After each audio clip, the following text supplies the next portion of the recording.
the dominant theological point of view is that you need salvation from outside. And so whenever salvation from inside arose in the church, it was crushed.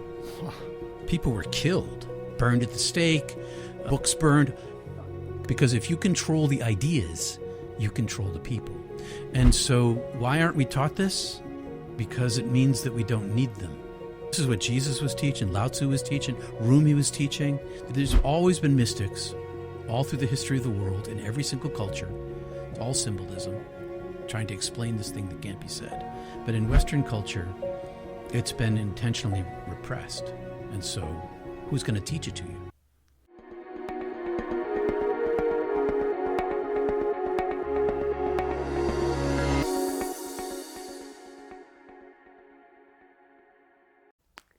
Guy here, welcome back to my podcast. As today my awesome guest is Peter Panagore. I welcome him back, I believe now for the third time on the episode. And as always, this conversation doesn't disappoint. Peter is a near-death experiencer and also extremely well-researched and read, educated person around spirituality and mysticism. And I love how he articulates things. And there's a few key themes that came out of this podcast today. And one is around that the light is breaking, around the illusion of the world, the things that are going on the planet right now. It's always interesting to hear Peter's perspectives on these things. We're being called home, not to escape, but actually remember who we are. And I truly believe that with every cell in my body. What he actually saw beyond his death is unfolding now, as we speak as well, which is pretty phenomenal when you consider it, right? All these different things, it's definitely a melting point. And ultimately, we're not separate from the light. We are the light, you know. I'm always curious about why this information is being kept from us. We get into that as well today, and I'd like to get his thoughts on all these things. It was a fabulous conversation, and be sure to let me know in the comments below what you think about it. If you're a fan of Peter, please be sure to share this episode with a loved one, a friend. These conversations continuing to get out there are vitally important, I believe, and obviously they can help us fellow human as we move more into compassion, kindness and love, which is the name of the game, I think, anyway. Come and meet me in person. If you happen to be in the neighborhood, we're going to be in Croatia. We got one more retreat in Australia here in September in the rainforest in northern New South Wales. We're going to be in Tasmania. We're going to be in New Zealand. If you happen to be flitting around, there'll be links below in the show notes as well. Come and join us and dive in with the work with us. It's a beautiful thing. Anyway, much love from me. Enjoy this conversation with Peter. It's awesome. There you go. Peter, welcome back to the podcast, my man, for the third time. You get into like an elite club now with the podcast guests. I'm honored, Guy, and I love talking to you. So it's my pleasure to talk with you. You know, and the last podcast did phenomenally well. And I think there's a hunger around mysticism and spirituality and bringing that into our everyday life. I really do. You know, and no better than somebody like yourself to, I think, leapfrog off that last conversation we had.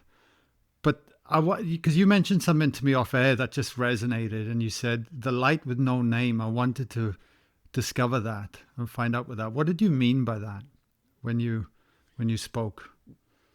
When I was dead and disembodied, I was in a place of no thingness, and in this place of no thingness, there were no reference points for anything that exists on Earth, molecules, quarks, atoms, the whole nothing, chemicals, personality, ego, identity. None of that existed where I was. Wow. And in this vast no thingness, it opened and this light poured through. There was an edge of infinity that I couldn't penetrate beyond. Even though I had this hyper intelligence, I couldn't, and hyper knowledge and sensitivity to my space, I couldn't see beyond into this darkness. But when this darkness, this outer darkness, opened and the light poured in, it was all life. It was no gender, no name, no substance, no form. Only, and I've attached language to it to give it form for myself: love, beauty, truth, joy, knowledge, paradise. But none of those things were. It's still existent for me, and it never stopped being existent for me in the form of ungraspable. When I say no name, I mean ungraspable. My intellect, my capacities cannot understand what happened to me, what I experienced, but the energy, we call it lots of things: frequency, energy, God, Holy Spirit, prana, whatever. All these different words, they are not the thing itself. They are words that are metaphors, but they're not the thing itself. This no-name light, the Eastern Orthodox Christianity, they describe it as uncreated light. It's still the Godhead, the divine being, Brahman, but it is no formness. More like the Tao that can be named is not the Tao. So if you can put your finger on it, you can be sure that that's not it. And so this unnamed light, unnameable light, I call it ineffable. I call it unspeakable. I call it, 1,000 different names: benevolence, goodness, kindness, compassion. But when it's speaking with me, it has no sound and no words. It's an essence atmosphere. Wow. That is, and so no name. What do you do with that? The thing is, right, listening to this, there's a part of me that's like, oh my God, I want a piece of that. I want to experience that. And I have no doubt. And you see people chasing these mystical experiences to grasp that and bring it here. Do you know what I'm saying? But quite often we miss the very thing that we should be addressing while doing that. What? Well, that's a common problem, because the intellect wants to understand, but it's not possible. It's impossible. Even our direct bodily experiences of the energy itself. You feel someone's chi, you feel their prana, you feel the energy between your palms, energy exchanges. That's still not the thing itself. That's still like this interface with your body feeling this.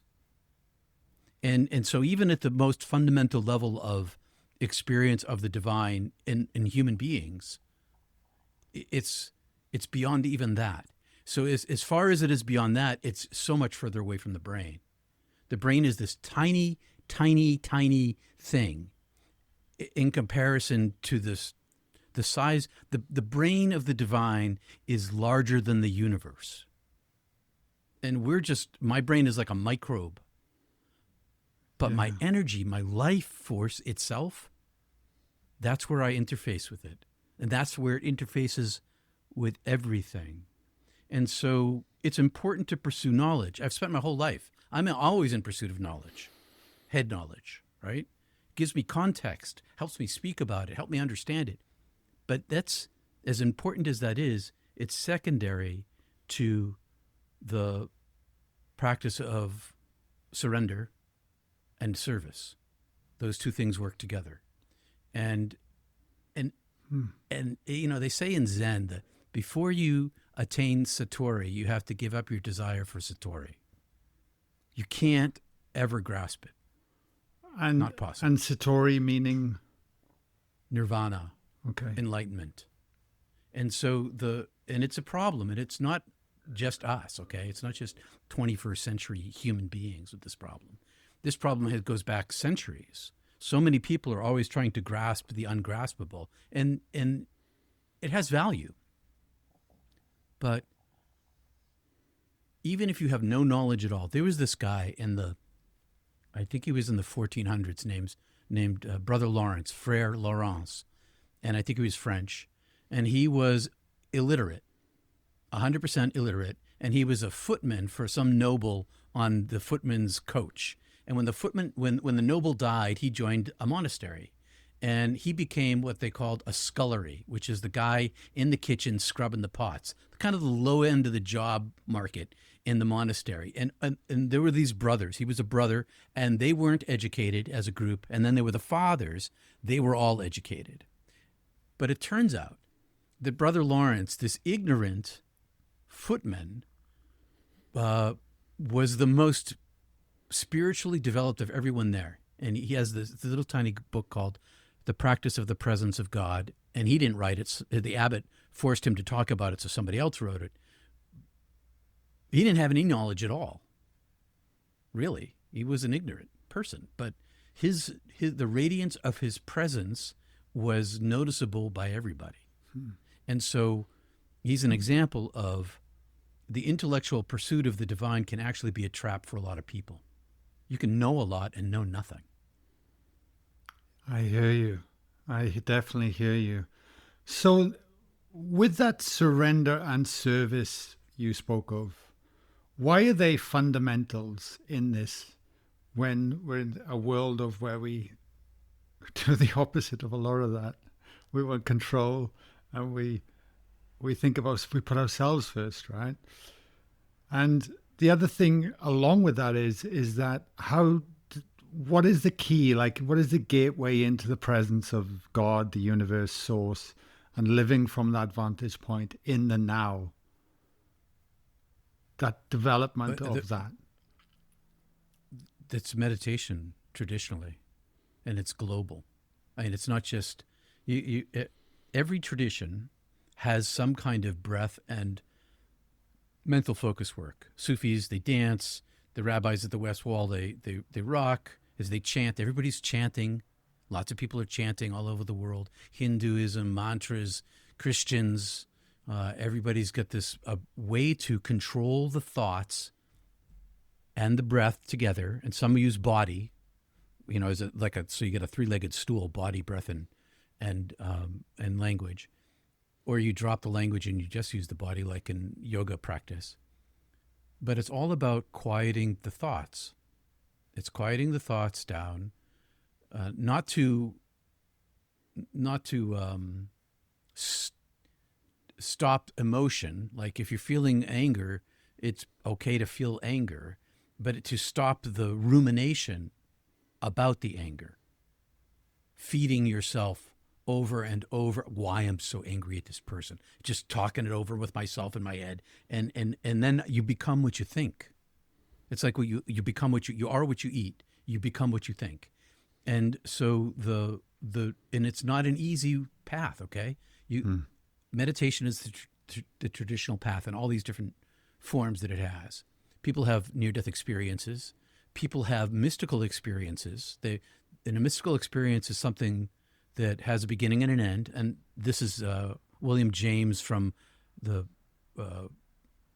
Varieties of Religious Experience. He was a professor at Harvard University more than a century ago. Mystical experiences have a beginning and an end. You don't make them happen. They're passive. They leave you with noetic understanding in your soul, and you can't ever articulate them. They are ineffable. And so in that box, you've got near-death experiences, and you've got a whole lot of other kinds of mystical experiences people have all the time, visitations from their dead loved ones where love is emanating, and you're like, oh my gosh, they're really not dead, and now my grief has changed, all that kind of stuff. And then there's psychedelics. And psychedelics, the paper that Johns Hopkins University has been developing for the last 10 years as they examine the psilocybin study on transcendence. I haven't read the paper yet, but I'm familiar with the study. I've been following it, but the paper just came out. And heroic doses of psychedelics in a controlled setting with cultivation can lead to all sorts of end of duality experiences where a person can meet the divine. But the problem is, and I had that happen to me in high school.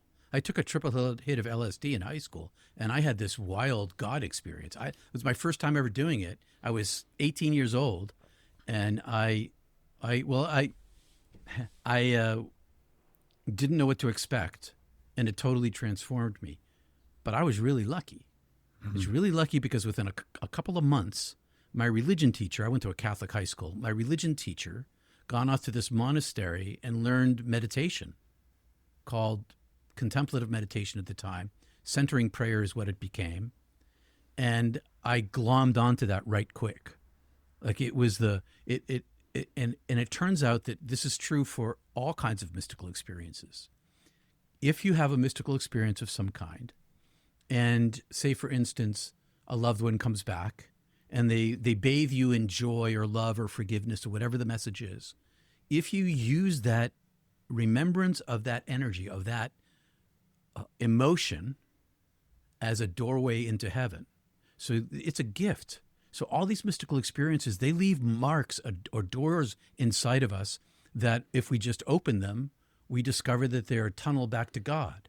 And so a lot of people have high-dose psychedelic experiences, and then they don't cultivate non-attachment to self. And that's really what surrender is, non-attachment to self. And to swing around to the first part of your question, why are we so egocentric? Why are we so selfish? I think it's animal. It's our animal nature. We need to survive here. And we've been around here, 100,000 years as humans, 300,000 years or maybe it's not quite 100,000 as humans, but it's pretty close to that. We've been around here for millions of years as hominids. We've had to scrape and kill or be killed to survive. And then we took our individual selfishness and we put it into tribes, and then we have tribal selfishness. We still see this today, individuals and tribes. And it's all about power and survival. But that is our animal nature. It's not negative. It's not terrible. It's how we survive here. It's necessary. But it doesn't bring us to the higher capital S self. It can't. It's too small. And we're made of these. We're like an interface. We're the consciousness that inhabits the body, and there's some nanotubulars or something that they haven't understood quite yet that makes this interface for the spiritual and the physical. And maybe they will find it, maybe they won't. I don't know. But consciousness inhabits the body, but the brain can't. The consciousness is like, you could call it super consciousness. Really, that's maybe a better term for it. I'm conscious in my body, but my soul, that's super consciousness. And my conscious body can't really grab that thing. But the silence can. Because the more one becomes integrated with that original self, the more space there is for it, and heaven comes here. Yeah. Heaven here now.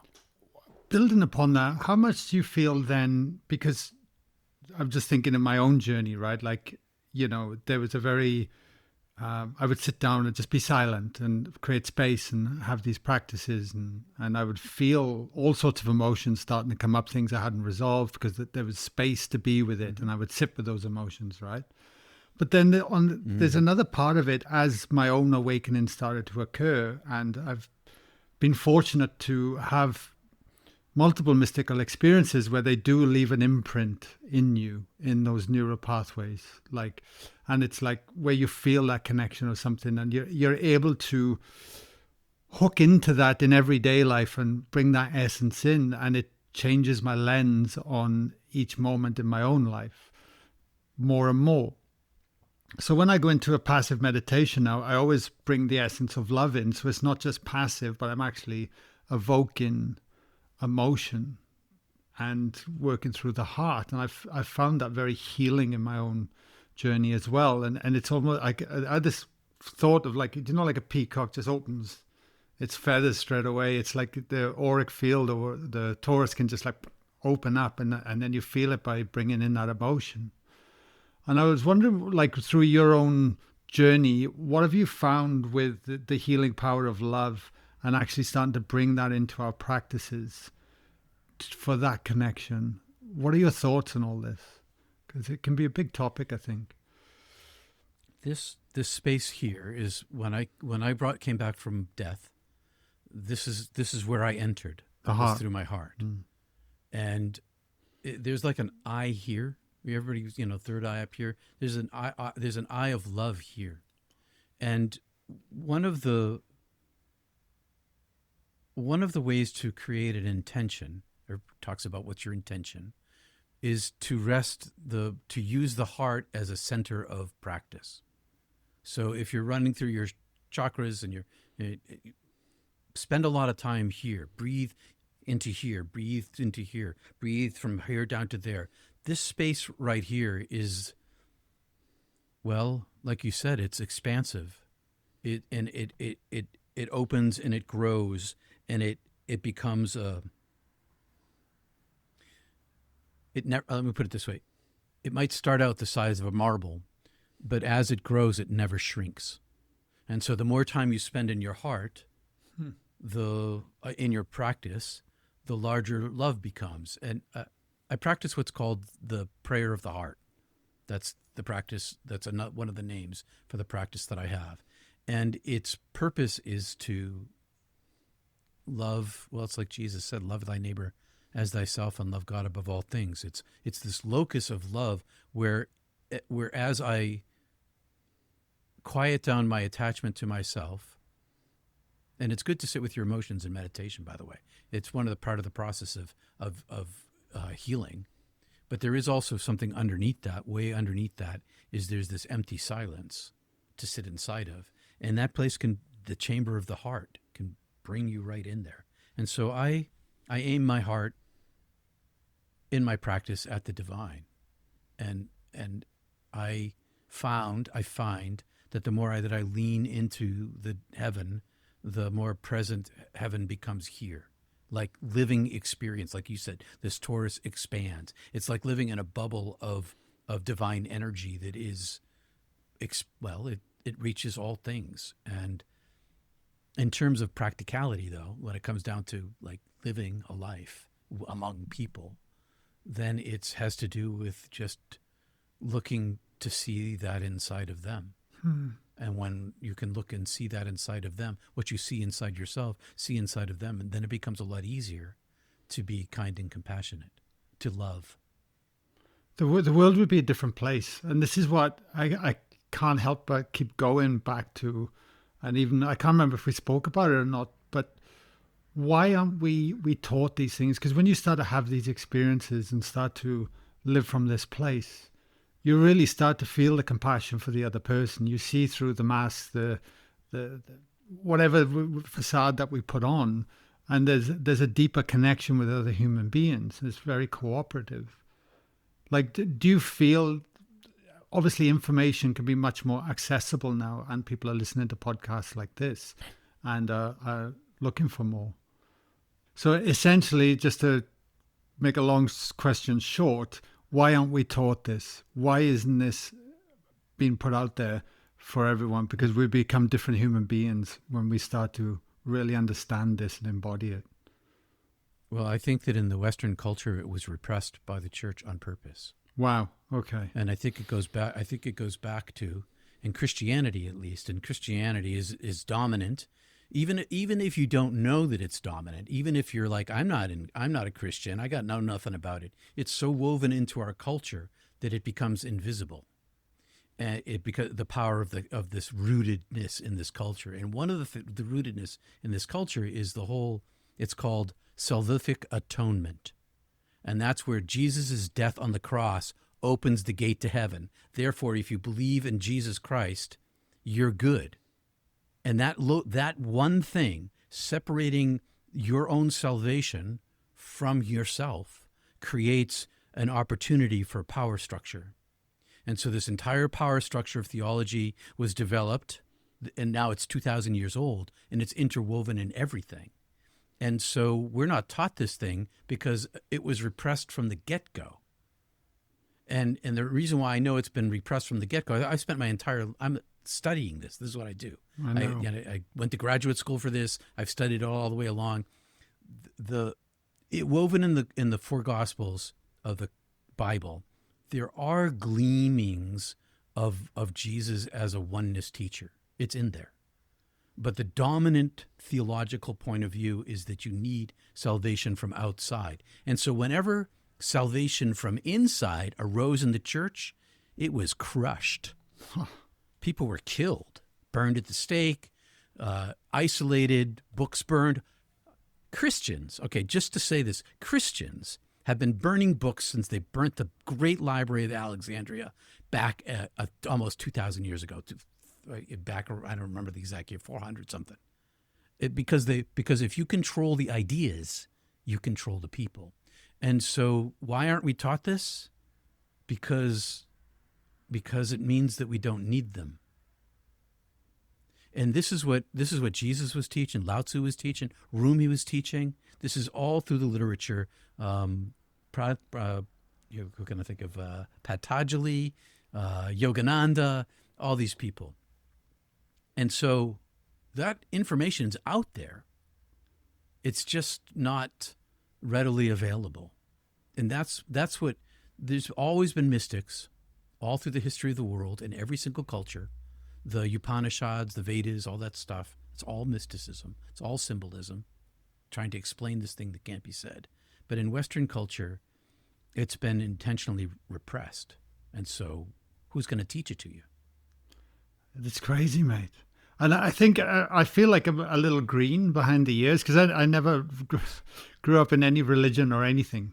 You know what I mean? Like, as far as I know, you could be sitting in a church and meditating and expanding your heart.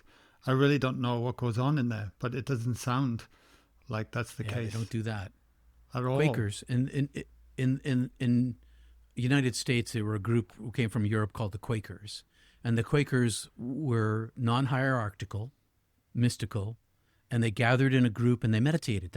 And they still do. We still have Quakers, and they get together and they meditate. But they're pretty much the only group, and they're very small. Wow, that's mild, isn't it?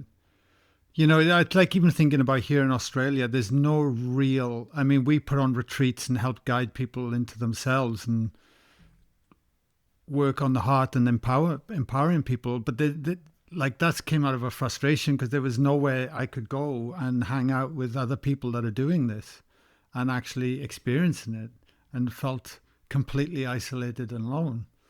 And it's like, how does that happen?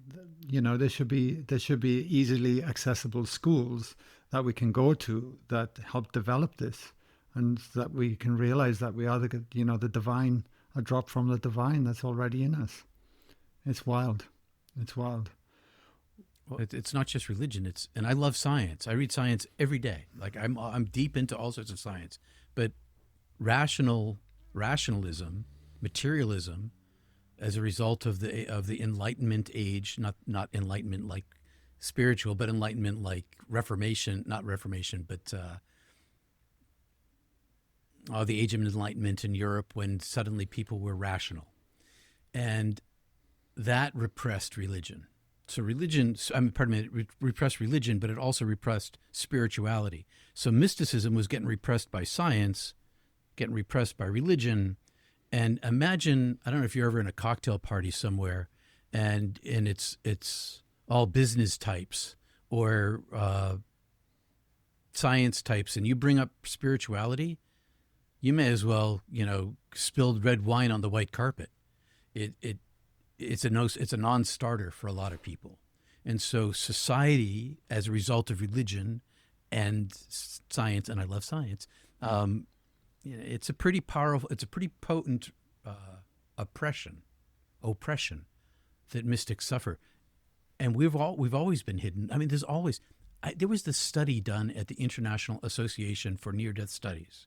And it's a global group, a consortium of university-based scientists studying near-death experience. But this woman named Marjorie Wollicott, a neuroscientist, she studied 350 grieving people and discovered that 60% of grieving people have an after-death communication. But nobody talks about 60%. That's like most of the people who's lost somebody, but nobody talks about it because everybody's afraid. So you say we should have a school. It's time. We're ready. Do you feel like what's happening globally at the moment, there feels like, I don't know whether it's the media just projecting this fear-based paradigm to keep us in a state of fear, or that or do you feel there's a deeper spiritual awakening happening on the planet? Do you explore those concepts as well? It doesn't have to be one or the other. I think it's both. I think both are happening. It's like I don't know if you ever watched Dr. Dolittle movies with the push me, pull you, the llama that has two heads.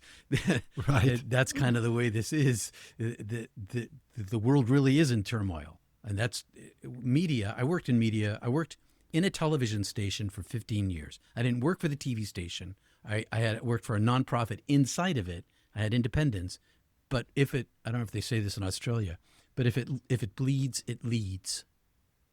Fear is what news does.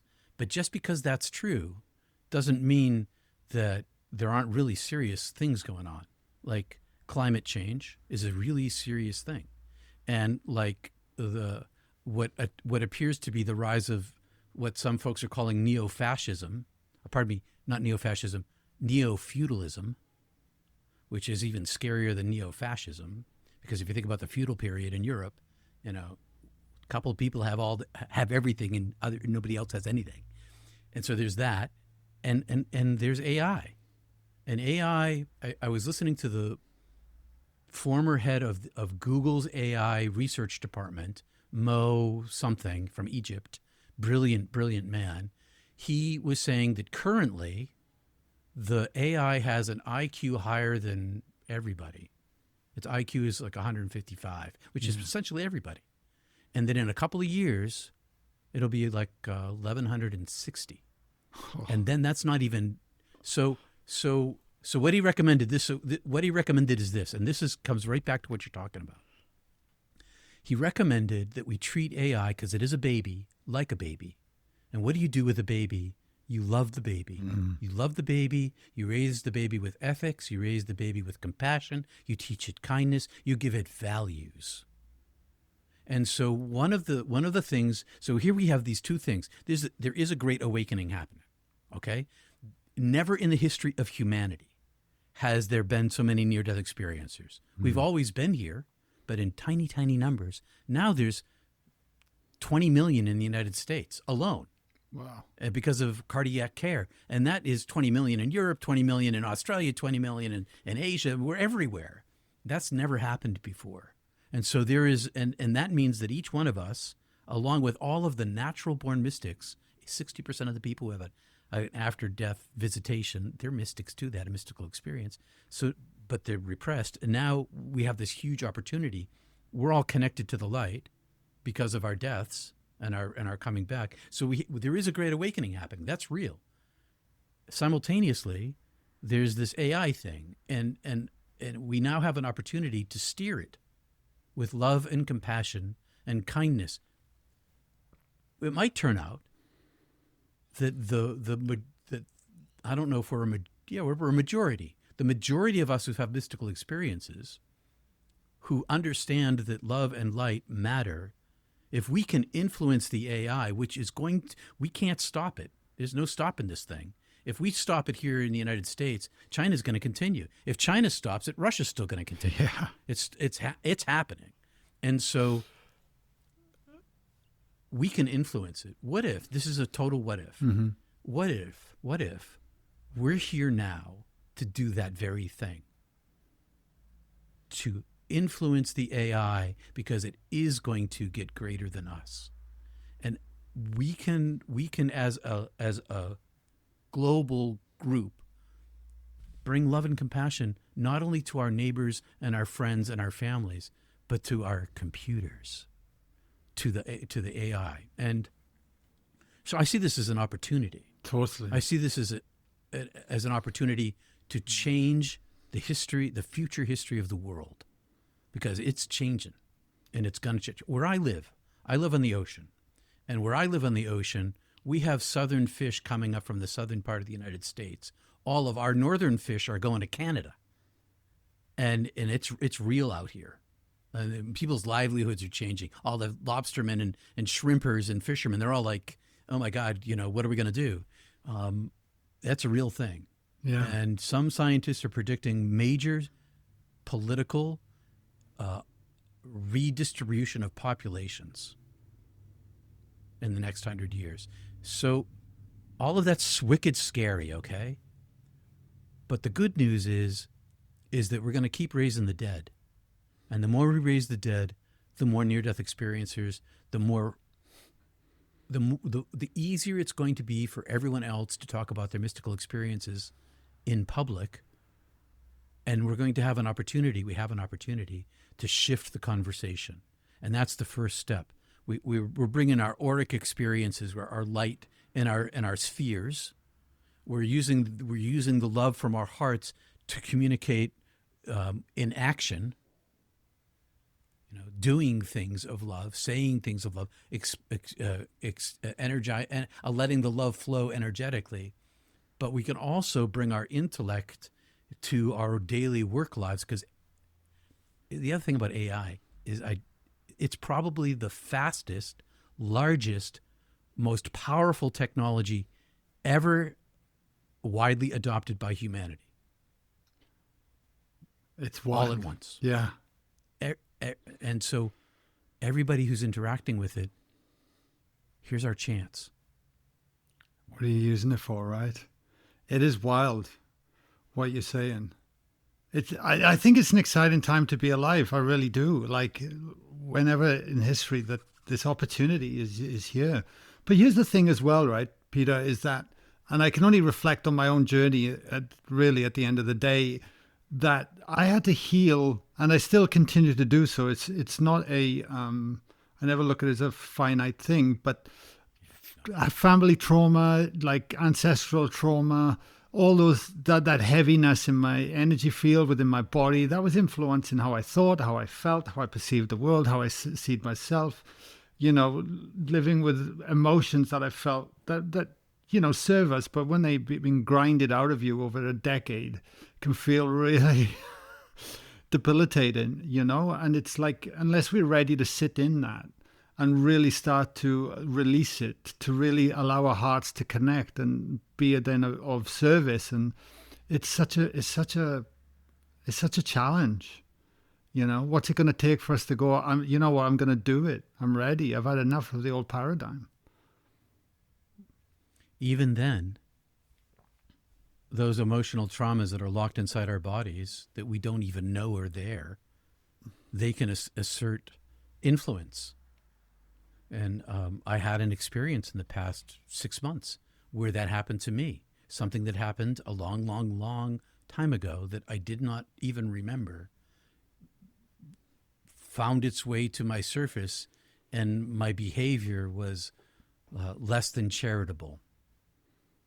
And I've been working on my integration since 1980. And suddenly I discovered this thing happens. So I went into somatic therapy about 3 months ago, and it's totally working. I didn't know anything about it. Friends of mine told me about it. I went, and oh my God, it actually is sort of like a shortcut to healing. I had this incident when I was a kid, and I was terrorized. I was terrorized by it. I was maybe 5 years old. It was terrifying to me. And that it involved, it wasn't something that my dad did, but my dad was there. Mm-hmm. And he wasn't mean to me or any of that kind of stuff, but I projected that on him.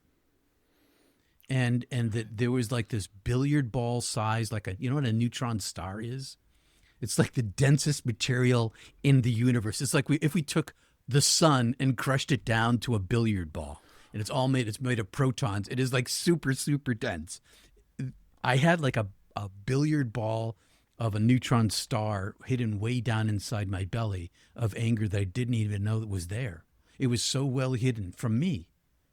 And so in this somatic therapy, I'm 66 years old. I've been at this a long time. I'm still on the path. I'm still working out my integration. And so one of the words that I'd like to offer is ripening. And there was a book called the Peshitta. And the Peshitta was exiled from Christianity and around initially in like the 300s, but then subsequently over centuries. But it's the Aramaic Bible. Jesus spoke Aramaic. It's the Aramaic Gospels, and it was kept alive through the Syriac churches in the Levant, with Syria and Lebanon. There's a bunch of other churches that you probably never heard of, but they've been using the Peshitta. And in translation, it turns out that it's a super mystical book, that the language itself is mystical. And then when you translate it, the word that we translate from the Greek into is blessed are the meek, blessed are the poor, blessed are the peacemakers. Ripening is the word. Ripening are the peacemakers. Ripening are the meek. Ripening are, and so it takes away this absoluteness. You're awakened or you're not. You're either on or you're off. As Ken Kesey in the Electric Kool-Aid Acid Test book, I don't know if you're Ken Kesey, you're either on the bus or you're off the bus. It's an LSD 670s reference. Anyway, so you're either on the bus or you're off the bus. And that's just not true. We're all in this process of ripening. Always, so as you go along this path, you discover these traumas, you deal with them, you face your shadow self, and you keep on the journey. And the end of the journey, and I know this for a fact for me, my journey ends the day I die and don't wake up again here. And so I'm never going to complete my spiritual journey here, because in comparison to the other side, it's so much better and more powerful. Do you think there's ever a completion? Yeah, I do, but I don't think it's what people think it is. There's an annihilation, and people get scared of that word. That's a big word. So it's a big word, and it's a long way off. So fear not. But in my NDEs, and I've had a whole lot of other mystical experiences that are comparable to that, that I had this experience of union. And in this experience of union, maybe a better word for it might be communion, because even though I had no Peterness, no self, no identity, no relationship to this person, I still had a separation from the divine. And yet I was made of the divine substance, infilled and inflated by it. And so I was in this union state where my photonic light self was entangled with the photonic field of the divine being. So I was directly connected to it, but I still had a separate identity, even though it wasn't me. But there is a place wherein I could see this, and which is why I've come back wanting this thing called annihilation. That's my spiritual goal. I want to fold back into Brahman. I want to be right back in the fullness of not the light. I want to be in beyond the light. I want to be in the infinite itself, because the beauty there is incomparable and incomprehensible here.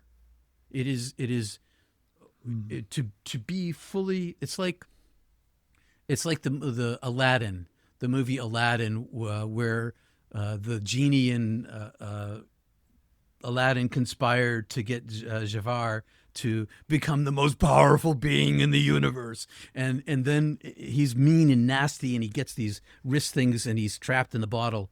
But the divine being, without the anger of Jafar, the power and magnificence and beauty is incomprehensible to us here, and to be enfolded in the fullness of in the singularity of the divine is to be it itself, period.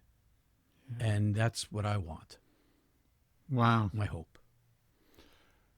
I'm going to change topic here a little bit, because I want to raise her as well, because you clearly do a lot of reading and a lot of research, which I find fascinating. You're currently reading, you said, the Gospels of Mary Magdalene. Is that correct?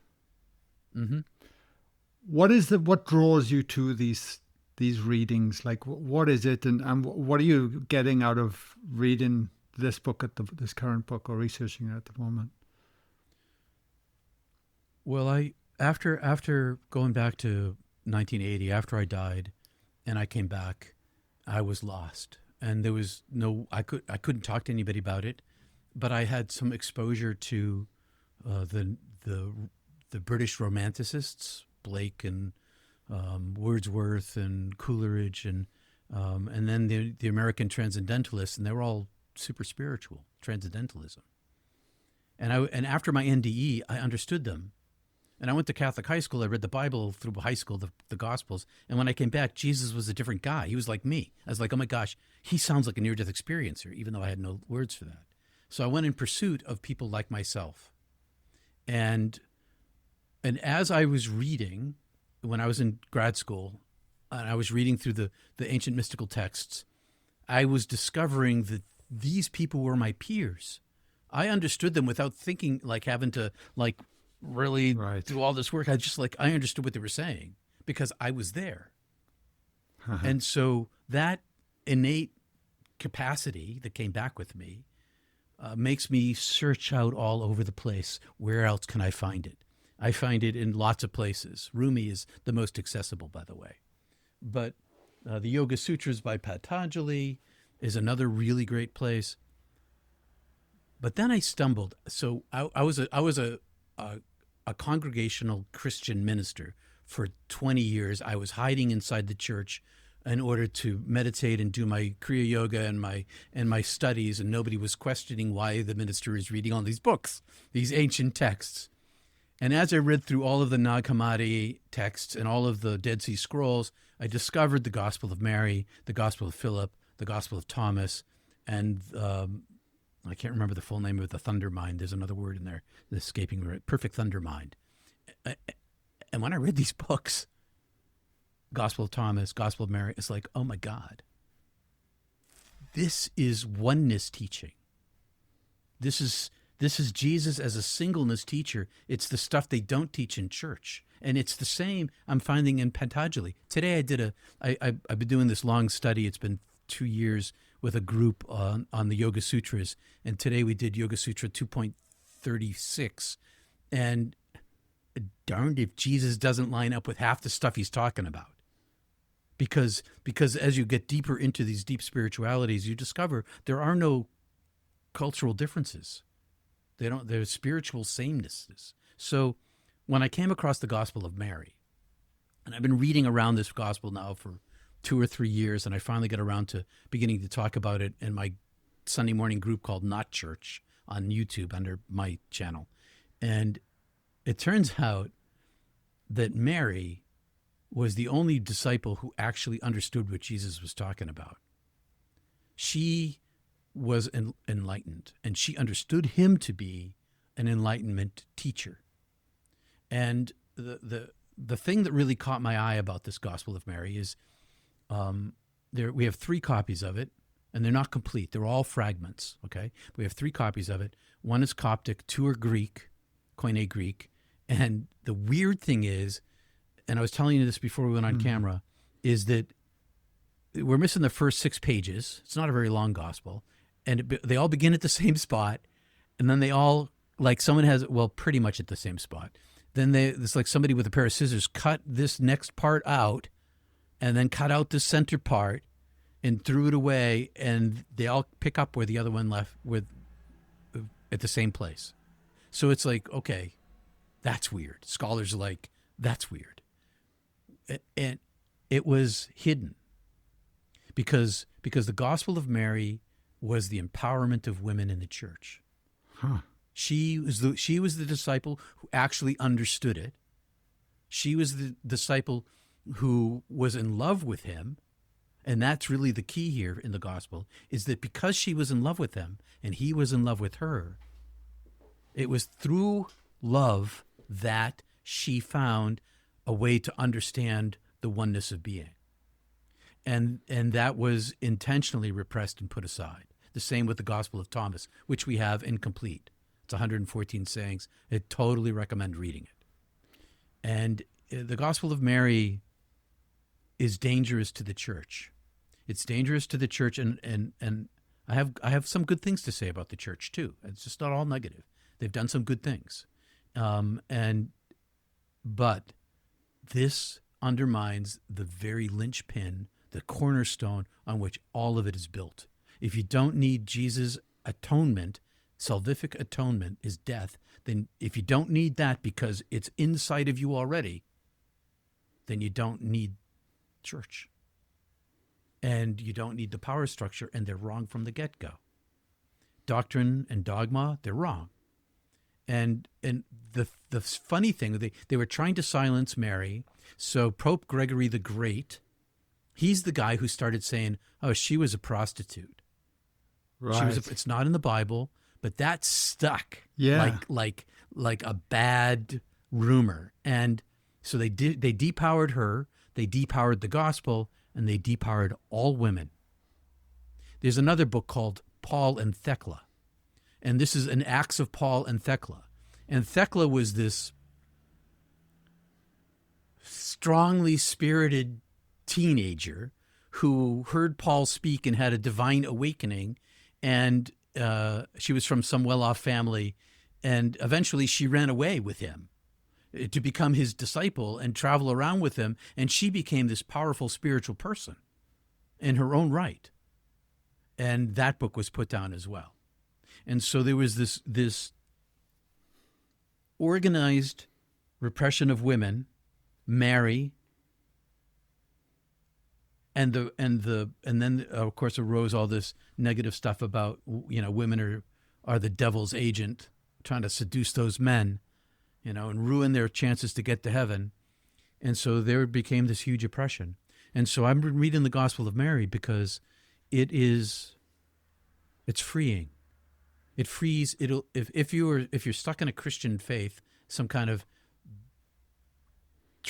mind trap, if you read the Gospel of Thomas and the Gospel of Mary, you might be able to find a way to intellectually free yourself from this trap. But more importantly than that, is that Jesus teaches the inward journey. Heaven is within us, and that's what's not been taught. Wow. Thank you for sharing. Is that book easily accessible for people? Gospel? Sort of. There's a woman who wrote an accessible book. Her Right. name is Megan Waterman, and the book is Mary Magdalene. Let me see what the title is here. I just pop it open and take a peek. Library. Where are you? All of my books. Mary Magdalene. There she's talking. The First Apostle, Her Feminist Gospel, and the Christianity We Haven't Tried Yet. Mary Magdalene Revealed. But then there's a woman by a professor at Harvard University Divinity School named Karen King. And I have that in my Kindle over here. And that's a little less accessible. It's a little more scholarly. It's a little denser, but I have found it to be very important. It's called The Meaning of Mary Magdalene, Discovering the Woman at the Heart of Christianity. And then there's another one by a woman named Cynthia Bourgeau. All of these books are pretty accessible. The texts are available online. If you type in the Gospel of Mary, you'll find different translations.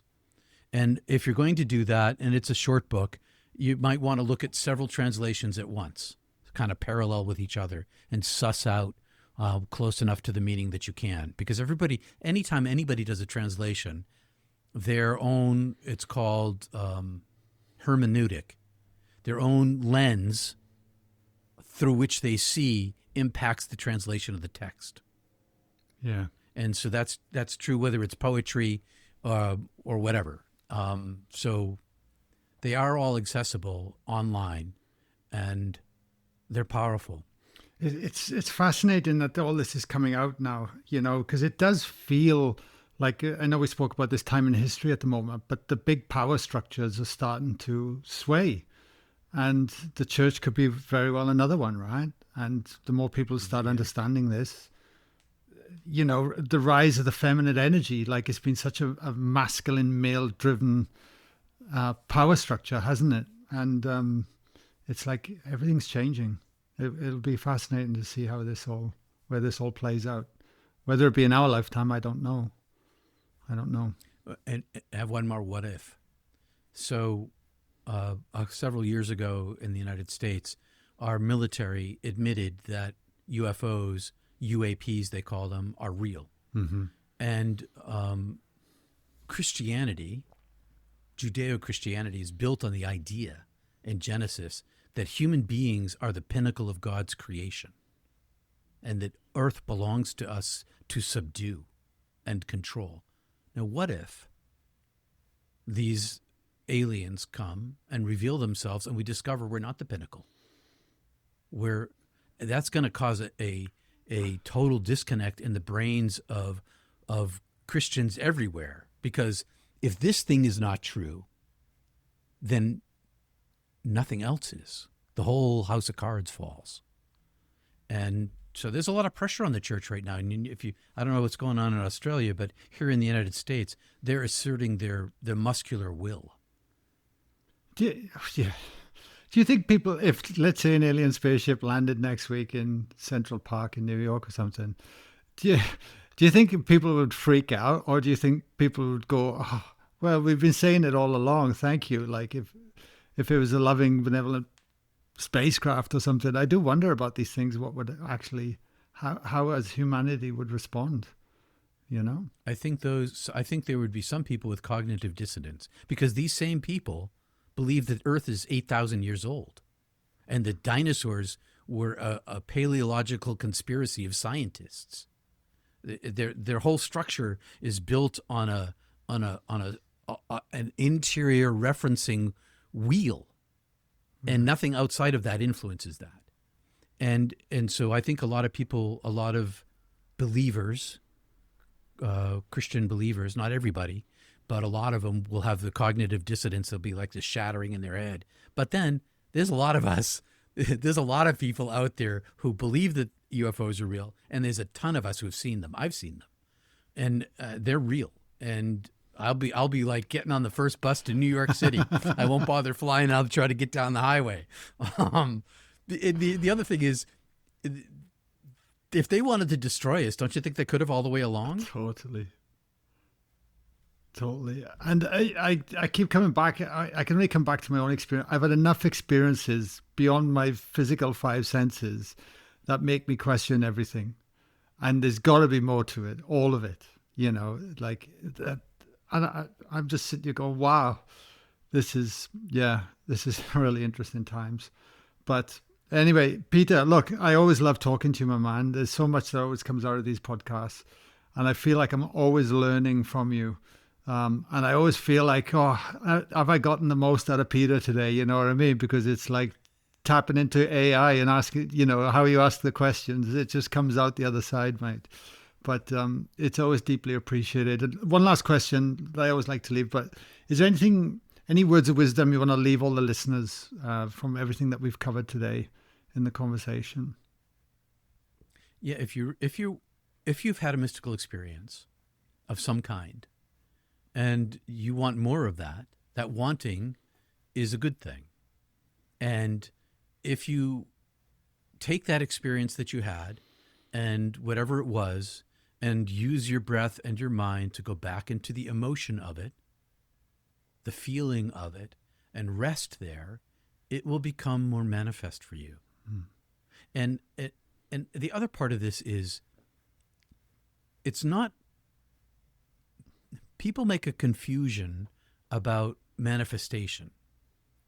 We can manifest, but if this is and it is a one lifetime of many lifetimes, why not work on the oversoul? Why not work on the bigger part with your manifestation life? Why not aim with the heart towards love itself, and selflessness and surrender in your practice?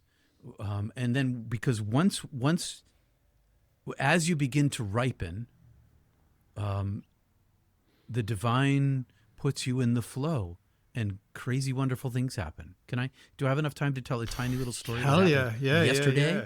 Go for it. So I run this online group called Mystic Tea Salon, and we got people from all over the world, and we meet on Sundays after not church. And there's a person in my group who happens, her great-grandparents bought a cottage on this island where I live. And I don't live on this island. I live on the coast, and this island is right here. And so she invited me out to lunch. She's opening up the cottage kind of thing. So she invited me out to lunch on the island, and I have to wait for a boat. So there's a ferry that runs back and forth. And I get into the harbor and I think, oh, I should bring something. I'll go to I don't know, I don't really know her personally well, so maybe I'll get her some fudge. So I go to the fudge in the taffy store. I live in a resort town, like where tourists come to. But it's closed. And I'm like, oh no. I've been thinking about this my entire bike ride in. I'm like, oh, it's fudge. That's the thing. And then I walk into the candy store. There's another candy store. And I don't know what, I'm going to get her some chocolate. And I'm walking around. I see this bag of candy ginger. I'm like, candy ginger. That's the best. And so I grab this bag of candy ginger. And then like 15 people come in. And I know them all. And we're all talking. And I'm standing at the line. I'm trying to check out. And I suddenly think to myself, hey, I should get a second bag for my wife and for me. So I was yelling, hey, Pete, toss me a bag of that ginger. So across this room, he throws me this tiny bag of ginger. I buy these 2 bags. I get down to the boat to get my ticket. And the woman behind the counter, who I know, I've known her a long time, we're talking back and forth. And I say, I'll tell you what, let me give you a treat. And I reach in my bag and I open up my little bag of ginger and I pull out this big, huge piece of candy ginger and I lay it on the counter. I said, do you like candy ginger? And she said, oh my God, you won't believe it. I just wrote down.